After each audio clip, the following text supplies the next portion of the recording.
നമസ്കാരം കേട്ടാ.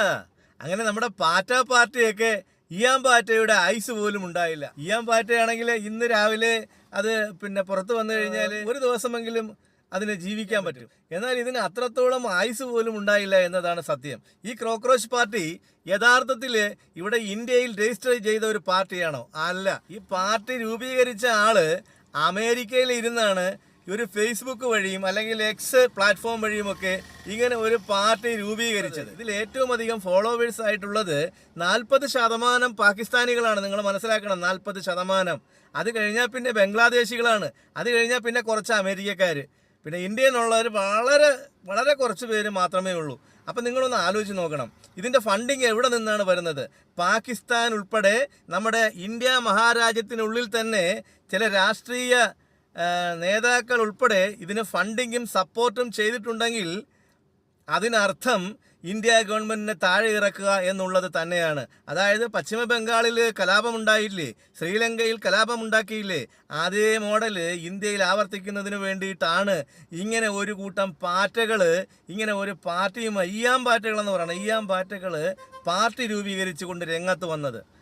എന്നാൽ ഇപ്പോൾ അയാളെ, ഈ പാറ്റ പാർട്ടിയുടെ നേതാവിനെ അമേരിക്ക അവിടെ നിന്ന് പുകച്ച് പുറത്തു ചാടിച്ചതാണ്. അവനെ അവിടെ നിന്ന് നാട് കടത്തിയതാണ്. വിദേശ രാജ്യത്തിരുന്നു കൊണ്ട് മറ്റൊരു രാജ്യത്തെ അപകീർത്തിപ്പെടുത്തുന്ന രീതിയിൽ പ്രസ്താവനകൾ നടത്തുക, അവർക്കെതിരെ ഒരു പാർട്ടി രൂപീകരിക്കുക, എന്നിട്ട് അവിടെ ഇരുന്ന് വിദ്വേഷജനകമായ കാര്യങ്ങൾ ചെയ്യുക. ഇതിൻ്റെ അടിസ്ഥാനത്തിലാണ് പാറ്റ പാർട്ടിയുടെ നേതാവിനെ പുറത്താക്കിയത്. അങ്ങനെയാണ് അവൻ ഇന്ത്യയിലേക്ക് വന്നിറങ്ങിയത്. അവന് ഭയമുണ്ടായിരുന്നു ഇന്ത്യയിൽ വന്നു കഴിഞ്ഞാൽ അവനെ അറസ്റ്റ് ചെയ്യപ്പെടുമോ എന്ന്. എന്നാൽ അങ്ങനെ ഉണ്ടായില്ല. എന്നാൽ ഇവിടുത്തെ കേരളത്തിലെ മാധ്യമങ്ങൾ ഈ പാറ്റകളെ ബൂസ്റ്റ് ചെയ്യാൻ വേണ്ടി വളരെയേറെ പ്രയത്നിക്കുന്നുണ്ടായിരുന്നു. എന്നാൽ കോടിക്കണക്കിന് 2 കോടിയിലധികം ആളുകൾ വരുമെന്ന് പ്രഖ്യാപനമുണ്ടായിട്ടും വെറും 100 150 ഒതുങ്ങി നിൽക്കേണ്ട ഒരവസ്ഥ ഈ ഇയാം പാറ്റകൾക്കുണ്ടായി, ഈ പാറ്റ കാഷ്ടങ്ങൾക്കുണ്ടായി എന്നുള്ളത് വളരെ ദയനീയമാണ്. എന്നിട്ടോ ആ പാറ്റകള് എന്താ ഉദ്ദേശിച്ചത്? ഇടത് പാർട്ടി സംഘടനയുള്ള പ്രവർത്തകര്, വിദ്യാർത്ഥികളാണ് അവിടെ വന്നിട്ടുള്ളത് അധികവും. അവിടെയാണ് ആനി രാജ ഓടിക്കയറി ചെന്നത്. അവിടെ ആനി രാജയെ തൂക്കി തള്ളി തറയിലിട്ടു. എന്നിട്ട് അവരെ കൊണ്ടുവയ്ക്കുന്നത് അത് RSSകാരാണ് ചെയ്തതെന്ന് വരുത്തി തീർക്കാനാണ്.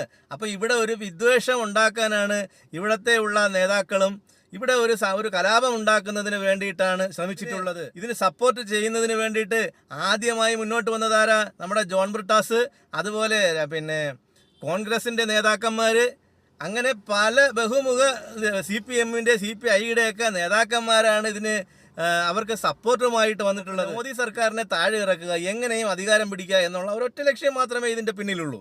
അപ്പോൾ അതേ ലക്ഷ്യം വെച്ചിട്ട് തന്നെയാണ് ഈ പാറ്റ പാർട്ടി. ഈ പാറ്റ പാർട്ടിക്ക് ഫണ്ട് ചെയ്യുന്നത് പാകിസ്ഥാനിൽ നിന്നാണ്. ആ പാകിസ്ഥാന്റെ സപ്പോർട്ടോടുകൂടി ഈ സർക്കാരിനെ താഴെ ഇറക്കുക എന്നുള്ളത് ഒരേ ഒരു ലക്ഷ്യമാണ്. ഈ നീറ്റ് പരീക്ഷയെ സംബന്ധിച്ചിട്ട് അതിനെതിരെ ശക്തമായ നടപടിയും അന്വേഷണങ്ങളും നടന്നുകൊണ്ടിരിക്കുകയാണ്. രണ്ടാമതായി നടത്താൻ പോകുന്ന നീറ്റ് പരീക്ഷയുടെ ചോദ്യ പേപ്പറുകൾ വിമാനത്തിൽ അതീവ സുരക്ഷയോടെയാണ് കൊണ്ടുവരുന്നത്. അപ്പൊ അത്തരം നടപടികൾ പുരോഗമിക്കവേ ഇവരുടെ ആവശ്യങ്ങൾ അംഗീകരിക്കുക എന്ന് പറയുന്നത് അടിസ്ഥാനരഹിതമല്ലേ? അതിനെക്കുറിച്ച് അന്വേഷണം നടക്കുകയില്ലേ? അവരുടെ ആവശ്യം ധർമ്മേന്ദ്ര പ്രധാനെ പുറത്താക്കുക എന്നുള്ളതാണ്. ധർമ്മേന്ദ്ര പ്രധാൻ എന്ത് പിഴച്ചു? ഇപ്പൊ ഞാൻ ചോദിക്കട്ടെ, കേരളത്തിന്റെ വിദ്യാഭ്യാസ മന്ത്രി മുൻപ് ഇവിടെ വി ശിവൻകുട്ടിയായിരുന്നു. ഇപ്പൊ സർക്കാർ മാറി, ഇപ്പം പുതിയ വിദ്യാഭ്യാസ മന്ത്രി വന്നു. അപ്പൊ അദ്ദേഹം എന്താണ് പിഴച്ചത്? അദ്ദേഹത്തിന്റെ കീഴിലുള്ള ഉദ്യോഗസ്ഥ തലത്തിലുള്ള ആളുകൾ രാഷ്ട്രീയ ഇടപെടലിലൂടെ ചോദ്യപേപ്പറുകളും ഉത്തരക്കടലാസുകളും ഒക്കെ കരസ്ഥമാക്കിയിട്ടുണ്ട് എങ്കിൽ അതിന് ഇദ്ദേഹം അറിഞ്ഞിട്ടാണോ അത് ചെയ്തത്? ഇദ്ദേഹത്തിന്റെ പാർട്ടി അറിഞ്ഞിട്ടാണോ ചെയ്തത്? ഈ പറയുന്ന വിദ്യാഭ്യാസ മന്ത്രിയെ കുറ്റം പറഞ്ഞിട്ട് കാര്യമുണ്ട്? അതിനെതിരെ ആദ്യ പടിയെന്നോണം ശക്തമായ അന്വേഷണം നടത്തേണ്ടതുണ്ട്. അന്വേഷണം നടത്തി ആ കുറ്റക്കാരെ പുറത്തു കൊണ്ടുവരണം. അത് BJPക്കാരായിരുന്നാലും കോൺഗ്രസ്സുകാരായിരുന്നാലും അല്ലെങ്കിൽ CPMകാരായിരുന്നാലും ഏത് രാഷ്ട്രീയ പാർട്ടിയിലുള്ളവരോ ആയിക്കോട്ടെ, കുറ്റം ചെയ്തവർ ശിക്ഷിക്കപ്പെടുക തന്നെ വേണം. അതിനെ ഒരിക്കലും നമ്മൾ ന്യായീകരിക്കാൻ പാടില്ല. പാറ്റ പാർട്ടിയെ ഫോളോ ചെയ്തിട്ടുള്ളവരുടെ ശ്രദ്ധയ്ക്കാണ് ഇവരെയൊക്കെ കേന്ദ്രത്തിൻ്റെ നിരീക്ഷണത്തിൽ തന്നെയാണ്. അതിന് യാതൊരു സംശയവുമില്ല. കാരണം ഇവിടെ എങ്ങനെയെങ്കിലും ഒരു കലാപം സൃഷ്ടിക്കുക എന്ന് മാത്രമാണ് ഇവരുടെ ലക്ഷ്യം. ആ ലക്ഷ്യത്തിലേക്ക് നിങ്ങളും ചെന്ന് പെടരുത്. കേരളത്തിലെ വിദ്യാർത്ഥികളോട് എനിക്ക് പറയാനുള്ളത്, നിങ്ങൾക്ക് പ്രതിഷേധിക്കണമെങ്കിൽ ന്യായമായിട്ടും ഏതെങ്കിലും സംഘടന ഭാഗമായിട്ടോ അല്ലാതെയോ നിങ്ങൾക്ക് പ്രതിഷേധിക്കാം. വിദ്യാർത്ഥി ഐക്യമെന്ന രീതിയിൽ നിങ്ങൾക്ക് പ്രതിഷേധിക്കാം. പക്ഷേ ഇതുപോലുള്ള പാറ്റാക്കാട്ടങ്ങൾക്കിടയിൽ ചെന്ന് തലവെച്ച് കൊടുക്കരുതെന്ന് മാത്രമാണ് എനിക്ക് പറയാനുള്ളത്.